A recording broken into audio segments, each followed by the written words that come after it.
Welcome to Mind Meets Body and Soul, a podcast that connects the dots between clinical mental health and spiritual holistic wellness. I'm Heather, a licensed clinical social worker and mental health guru. And I'm Devin, a Reiki master, spiritual teacher, and lover of all things woo-woo. We're here to discuss various wellness topics, highlighting the connection between the mind, body, and soul. We'll be offering nuggets of wisdom from each of our fields with the ultimate goal of bridging the gap between our two worlds. Whether you lean more into cognitive psychology or flow with the woo-woo waters, our intention is to help you prioritize yourself and unlock a fresh perspective to healing, growth, and expansion. We're so excited you're here. Let's jump in. Hello. Welcome to episode 20 of Mind Meets Body and Soul. Today we have a very sleepy Heather and Devin here. Heather, how are you doing besides tired? Tired and yawning. I'll be yawning all episodes, so I apologize to everyone who's watching to tune into this week because I'm tired, but I'm also feeling like my heart is full. It's this weird conflict between like feeling really, I don't want to say energized, maybe like rejuvenated and well and happy and full, but also exhausted at the same time. How about you? Very much with you there. I posted this last night before I went to bed. I'm happy, sleepy, but extremely grateful. Yeah, And that's a perfect way to say it.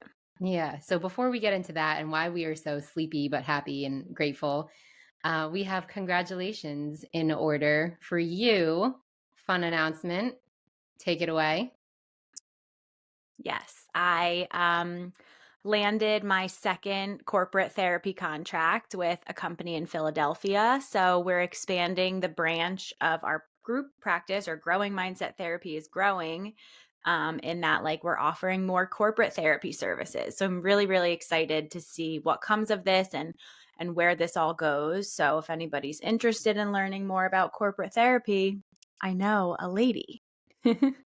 Honestly, every time you share the ways in which your business is expanding, it's so exciting and inspiring on so many levels because you've been adding to your team, you've been taking on different therapists under Growing Mindset Therapy, and then now expanding into now a second company is just so cool. This is such a big thing to celebrate. So I love just being able to take time on this podcast and to acknowledge and celebrate you. Thank you. I know you and everyone that's listening knows that's not an easy thing for me to do and accept, but I will say that I think our podcast is working for me too, because on my way to Philly last week, I did find myself like feeling really grateful and just proud of myself for doing the work that allowed this this opportunity to come about. So I'm also feeling very grateful and a little bit proud too. Good. As you should. Well deserved. And now for why Heather and I are so sleepy, but happy and grateful at the same time. We both just came from the Little Words Project Jersey Shore Wellness Getaway in Long Branch, New Jersey. It was hosted yesterday. We're recording today, early August. So by the time this episode comes out, it'll be a couple of weeks past. But had this wellness retreat yesterday. Heather, it was so cool to share this experience with you. Do you want to share a little bit about what this event was and how it went for us? Yeah, I think it was an amazing opportunity. The Little Words Project hosted an event for people purchased a ticket and they came for this full day of wellness festivities. And one part of that was there was a variety of small business owners, I think mostly, if not all, women owned businesses that were there as vendors to offer information on our services and our businesses to the participants of the Wellness Getaway event. But also we shared little fun like wellness activities too. So Devin and I each had a table separately to represent our businesses. And then we also bridged the gap, as we do here, with a little table in between our tables about our podcast. So it was really fun to just meet so many other business owners, meet so many amazing people. I'm still kind of like reeling from it. It was a big day full of a lot of big, happy, grateful feelings. It really was. And it still makes me smile that every time somebody asked us, "Oh, are you two together?" We would answer, "Well, yes and no." People saw Yeah. our mini table in between our own separate tables, and it was cool because we had our own like individual, independent business representation, and then also had taken the time as well to share about our podcast. And I know we connected with so many great women. You shared so many valuable resources, therapy tools, and fun activities. I checked chakras, balanced and aligned them. And then in the middle was our podcast and connecting with so many of these different women and sharing about what our podcast aims to do really was just so much fun. So, for those of you that we met at yesterday's Little Words Project Wellness Getaway, welcome. We're so happy to have you here. Yes, we are. Which brings us right into today's episode, which is a fun episode. I know we both enjoy these episodes. We're going to be hosting a Q&A episode. We received a few questions from our listeners through the link that we've been posting and promoting. So do you want to just jump right in? Let's jump in. All right. The first question, it says how to recover/heal from the exhaustion that comes with extreme feelings. It's like perfectly on par with what we're Perfectly feeling on today. par. Yeah. Did you want to start us off on that one? Yeah. I tell people often when you're talking about like I'm feeling sad or I'm feeling angry, it's one thing to say I was feeling this way. But that moment or that feeling comes with so much. In a moment where I'm feeling any kind of feeling, I have racing thoughts. I have physical sensations that are happening in my body. I have behaviors, things that I'm doing. I also have urges or things that I like want to be doing, run, scream, cry. So a feeling is an intense thing to begin with. How to recover from that, I want to say start by validating it and like acknowledge that like it's okay if it's hard. And to sit in a feeling is no easy feat, especially as here in New Jersey, in the US, I think society tells us to like stuff our feelings down or put your big girl panties on and deal with it or suck it up or man up. And like we're not often encouraged. We don't necessarily always feel like we have the skills to actually feel a feeling and let alone acknowledge how hard that is. I think it's important to know that just like we have things that drain us, we also have to have things that fill us back up too. So whether that's resting, whether that's going for a run, going for a walk, grounding ourselves, whatever the feeling does, check in with that. Is this feeling energizing me? Is this feeling draining me? And then whatever that's doing is going to tell you how you need to recover from it. You either need to rest, you either need to do something to burn off or get rid of some of that energy. So it really does start with me by tuning in and by validating the feelings. What do I you think that think? makes total sense. And if I were to answer that question right off the bat, I would have said, feeling is hard. Yeah. It's just as you said.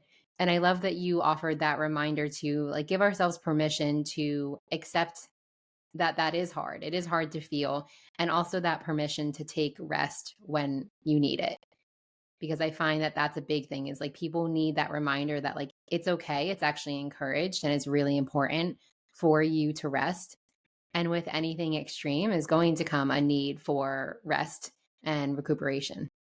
Yeah. So feel the feelings. They're going to be hard. And I think the other thing too is that, like, I've learned in my experience as a therapist over the years, we also go through varying levels. There's this thing called a window of tolerance, and not to like go on too much of like a clinical rant here, but our feelings oftentimes are uncomfortable and we try to avoid them. And then the more we try to avoid them, the less emotional strength we have.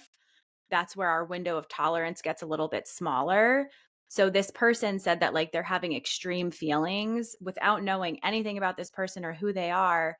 That makes me think that maybe their window of tolerance has gotten a little smaller, or maybe their emotional strength has gotten a little bit less strong. And maybe the more that you're doing the feeling, as exhausting as that is, and I know that I'm not trying to discredit that at all, as exhausting as that can be, you're building your strength in doing that too. So every time you're feeling a feeling, even if it's extreme, if it's a 10 out of 10, the most extreme feeling you've had, more often than not, the next time you feel that feeling, it might be like a 9.8 out of 10 or a 9.5, and it'll start slowly feeling less and less extreme because you're feeling stronger and stronger as a result of doing all that hard feeling. So also know that like there is often a light at the end here where it's not always going to feel quite so extreme. They'll always be tiring and they'll always be, feelings are feelings, but you are building strength along the way the more you feel them too. That's such a good point. I know in a previous episode when we talked about, I think it was like talking about that this topic of vulnerability and how our favorite Brene Brown has reminded us that we can't shut off or we can't numb certain feelings and not feel others. Like you're either feeling the high highs and the low lows, or you're not feeling anything at all. And so it's a reminder that like those extreme feelings, they may not always be to the degree as you mentioned, like when we first start really feeling things or when we return back to really feeling things, they may seem really dramatic. I like how you suggested that over time, those highs and low lows might not feel as high or as low, but it is an important part of living like wholeheartedly to experience the extremes of our emotions. Yeah, exactly. And I'm curious too, Devin, in your world from an energetics perspective, what does this all look like? We've talked about before in previous episodes that all of our emotions carry with them a vibrational frequency. Emotions are simply just energy in motion, and emotions being energy, energy carrying a vibrational frequency. I've mentioned before that some of those, like more seemingly positive emotions that we experience, happiness, joy, love, carry with them a much higher frequency than those seemingly negative emotions, such as grief, anger, sadness, etc. And so I find that when we are in those extreme high states or when we're in those extreme low states, we can't really sustain those all the time. This is actually really making me think of yesterday's experience. Yesterday was such a like high vibrational frequency day for us. We were constantly socializing, meeting new people, having these heart-filling conversations and experiences, sharing healing with one another. And then today here you and had this wonderful experience but find ourselves to be really sleepy. I don't know about you, but I'm like very slow moving today and, a little like lethargic. So that's kind of a perfect model for what it's like to go from that extreme feeling and then to have to recover from it the next day. And my suggestion would be the same as yours, is recognizing where your energy level is at and then allowing yourself or giving yourself permission to rest as you need it. I like that you're talking about this too from like yesterday is a good example of how like a positive as some people would think or a good feeling. I'm not saying there's good or bad feelings, but the feelings we had yesterday, the gratitude, the connection, like all of those things are like what you would think of as like more joyful or like positive feelings, and they're still just as exhausting. I'm like just as emotionally hungover, if you will, today as I might have felt if I was feeling like really down or really low. So this is all the feelings. Every single feeling on a feelings wheel can lead you to like have a need from that. You need to recover in one way or another. So I think it's important to just be able to see that from like a happy feeling, a joyful feeling, a grateful feeling, but also from a low mood, exhaustion, bored, angry, sad, tired. The whole spectrum of Hmm. feelings are included here. Yeah. And I think, just to sum that up too, is like recovering from that extreme high or low state, you're looking to find some kind of balance, right? As opposed to going from one extreme to the next extreme, which we do. But ideally, I think we want to find ourselves like in the middle, like this homeostasis level where we're like, it's kind of balanced out. So whether that is taking rest for yourself or doing any of the other self care routines or practices that you have in your toolbox would be really helpful. Yeah. Ready for question 2? Ready? All right. That was a good question. Great question. How do I find the balance between trying to be helpful to others and not feeling the pressure to fix everyone's problems? Mm. That sounds like a question that I've asked myself before. Right. I have a few things in mind, and this is probably like a reflection of my own wonderings. I think that this is something that a lot of us either struggle with or have a tendency to do, is to want to be the fixer, the solver, the nurturer. And I think in terms of what to do, my first kind of action step is to get curious. Oftentimes people ask, like, well, how do I tackle this? How do I do this? And they're looking for like an actionable step. And I think like that first actionable step is actually kind of asking yourself, like, well, where does this come from for me? First of all, where does this need to jump in and solve the problem, or to jump in and fix somebody, something, an experience, a relationship, a person, etc.? Where does that come from? And I'm kind of thinking of it in terms on like three different levels. On the more macro level, I feel like this urge or this tendency to want to help change, fix, solve, etc., comes like from that societal conditioning.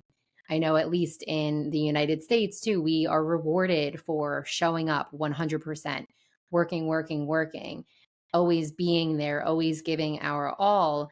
And so then we like sub or unconsciously bring that into our personal lives where we try to do the same thing. Does that make sense? Yeah, absolutely.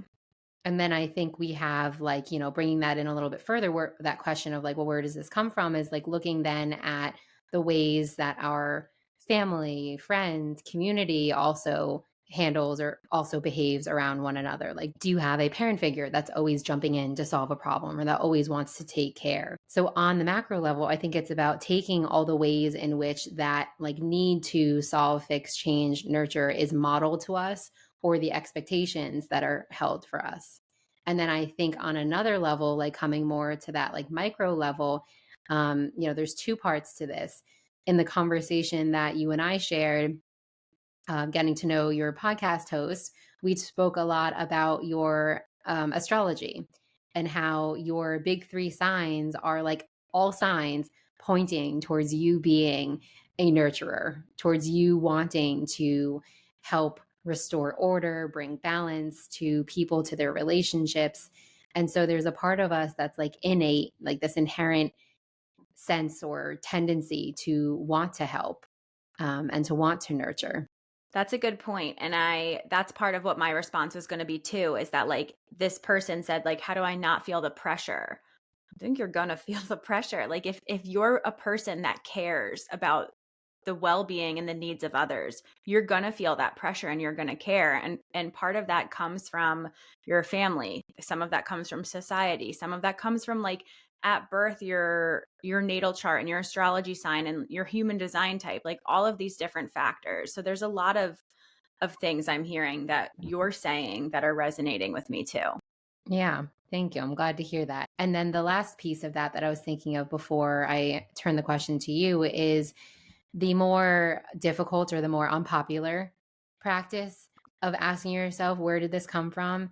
And that's kind of taking a look at like, why do I feel the need to change or help or fix this situation, person, relationship, etc.? And personally, for me, when I was just starting out my healing journey, I was very much that person. I was always the teacher, the nurturer, the helper, the fixer in all things, for better, oftentimes for worse, especially when it came to like my relationships. And going through that deep healing work, as we kind of talked about in the guest episode with Michelle, a lot of it was in understanding that it was so much easier for me to look at everything around me and to see how everything around me needed to be helped, changed, fixed, healed, than it was to look within myself and to ask myself the question of like, oh, where do I need healing? Where do I need a little bit of support?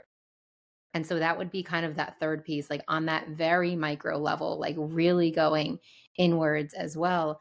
I always find now, being in this healing space, that the things that we see in others, the things that we have the urge or feel the urge to help others with, or help or fix others or heal others, are often the things that we also need ourselves. Just like we've said in the past, like you as a therapist, me as a healer, teacher, the things that we speak to are oftentimes the reminders that we need the most as well.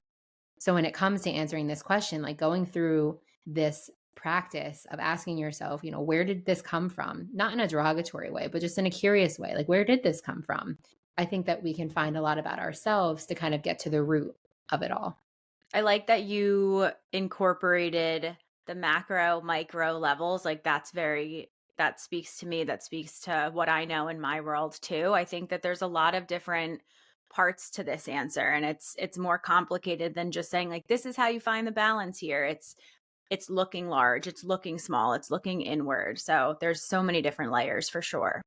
Yeah. What about you? What comes to mind with this topic?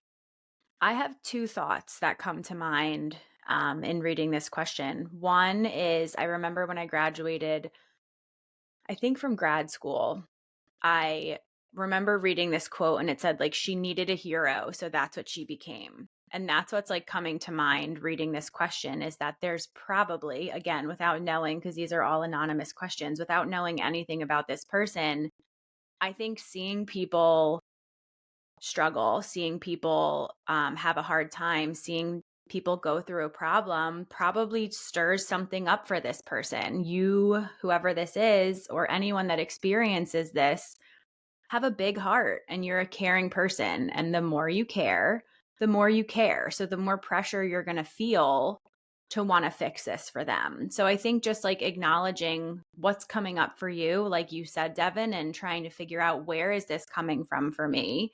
Maybe there is something that I can do to help. Maybe there's not. And that's where there's a little bit of acceptance work again.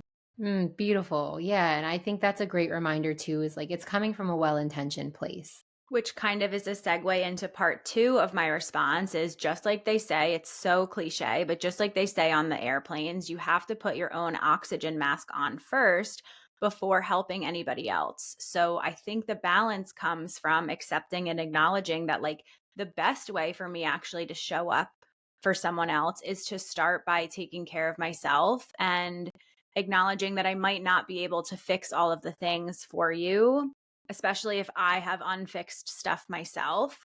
I've said it before. I know that people think of self-care as selfish, but I think it's something that we have to do. So that balance to me is also saying that, like, you're giving more than you're receiving. And you have to be able to show up for yourself and put your own oxygen mask on. Ask others for help too. There's something that's leading to this imbalance. So you're accountable and responsible to do some of that work for yourself to help yourself feel more balanced. Absolutely. Yeah. Always a helpful reminder, and always like kind of one of the hardest things to do is to like put ourselves first, because we're not taught, conditioned, and necessarily rewarded for that at younger ages. And I think that also really ties in with the question that I posed of like, well, where does this come from? Okay. So, like, looking at like, if you are somebody that does tend to give more than you receive, to help others more than you help or take care of yourself, coming back to that question of, okay, where does this come from? Definitely helpful there. And you know what? You and I were having this conversation after the event. We were grabbing a bite to eat, and I was curious because I was asking you about your business, Growing Mindset Therapy, and how you're in a place right now where you are fully booked. You're not taking on any new clients. You have all of these great therapists, under your company. You just took on this corporate contract. And, if you don't mind me asking, for you, I'd ask you that question of like, well, what is that like? Because when you're connecting with people, is there a part of you that's like, I want to be your therapist? Or like, is there a part of other people that are like, I'm meeting you, owner of Growing Mindset Therapy. Can you be my therapist? That's so hard. That's one of the hardest things for me to do. I mean, I had the corporate contract I have in Philly reach out and they were like, "Can you be our therapist?" And I would love nothing else than to be everyone's therapist. One, there's not enough hours in the day.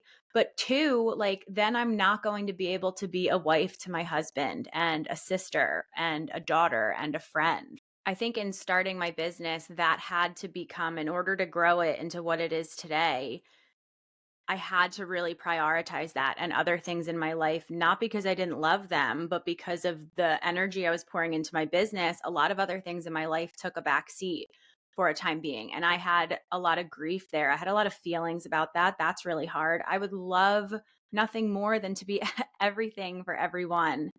And that's just not possible. So I have to remind myself saying no is hard, and it's not because I don't care, but it's because I also care about other things too, and I have to maintain some sort of balance. I don't think balance here is like arriving at this level place. I think of those like Weeble Wobble toys as like they're just like sometimes they lean to the left, sometimes they lean to the right, sometimes they're leaning forward. As long as we're trying to, like you said in the last answer, come back to this homeostasis, I think that's what's important here.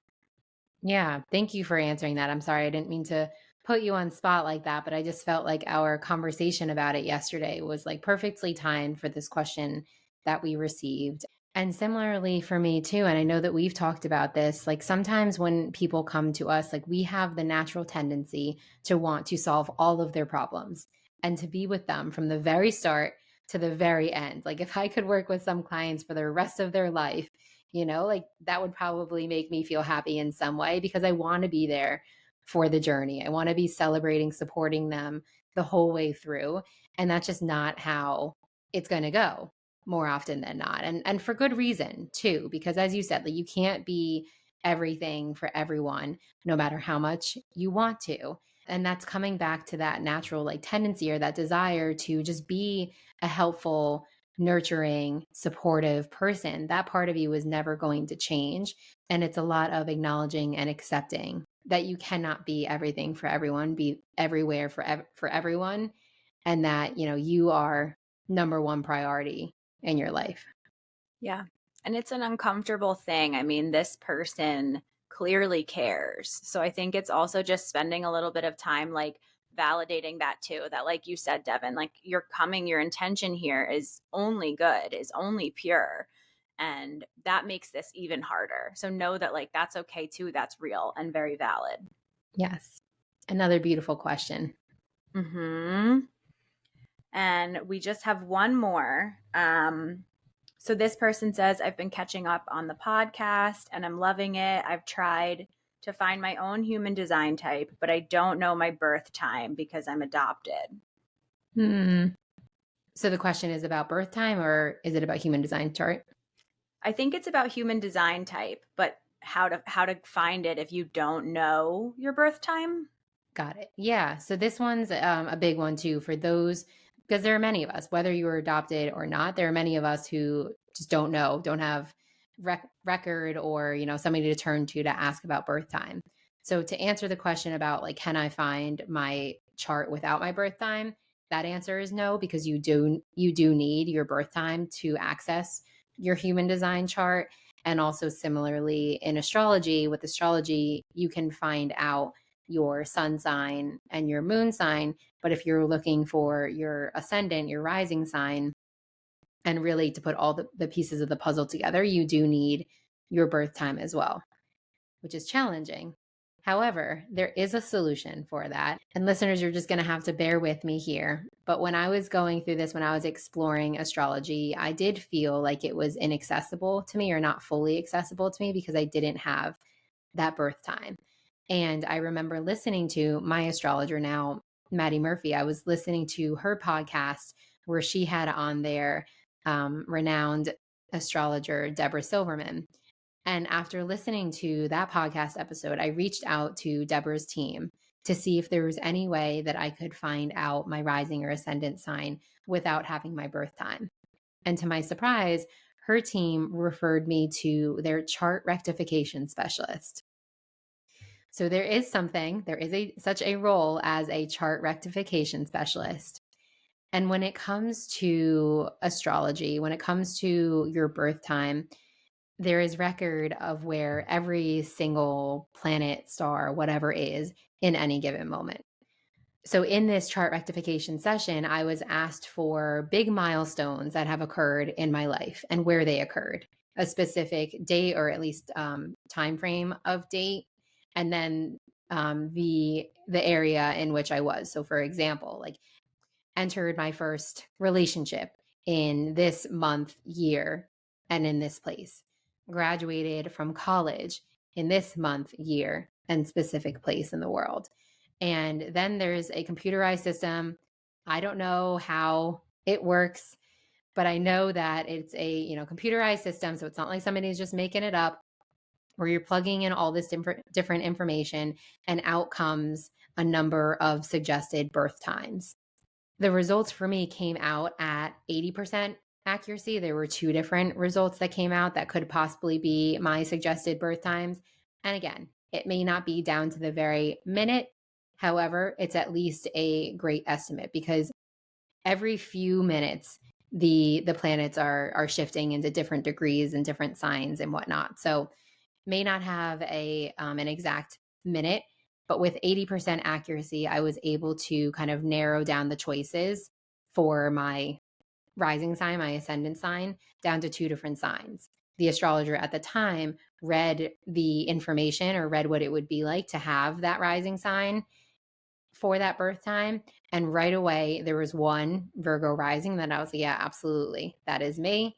And then there was another birth time associated with a different rising sign that I was like, yeah, that doesn't sound anything like me. Long story short, from there, I was able to gather a birth time. Again, it's not going to be 100%. I don't need to know that it's at 100% accuracy, but it at least gave me some kind of starting point for exploring my chart. So I know the question was around human design. Human design and astrology, both similar in that you do need to have your birth time for that. And there is such a thing as a chart rectification specialist. So if anybody's listening who doesn't have their birth time and would really like to access it, find out more, I would be happy to pass along the contact. It's opened a lot of doors for me. And yeah, that's what I have. That's pretty cool. I didn't even know that type of person existed. So, and I think that's really helpful for a lot of people to find answers that they're looking for. Like if we're longing for this information, or it's calling to us that we want to know, you deserve to know. And there's a way to find out. So I think that's really helpful. And that was another great question. Yeah, I'm really glad that you had somebody ask you that. And I hope for many who are looking to explore that as well, it does offer some kind of relief for them. Yeah.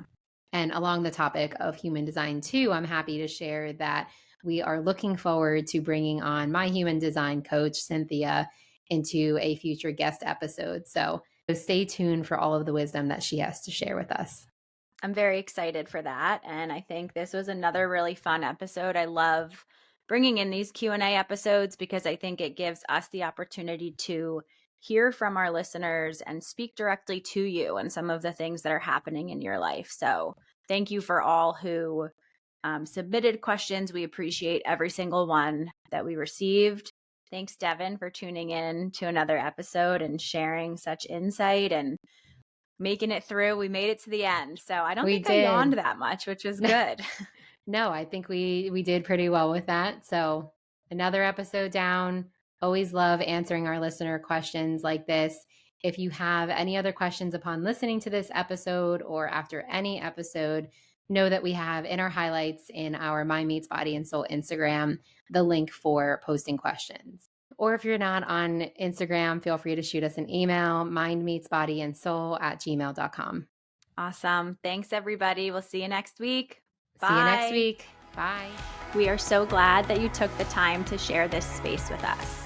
We'll be releasing new episodes of Mind Meets Body and Soul every Tuesday, so be sure to give us a follow and share this podcast with those you love. To connect with us and join our communities, head to the show notes where you'll find our contact information and individual websites. Until next week, stay grounded, keep growing, and trust that everything you seek is unfolding for you.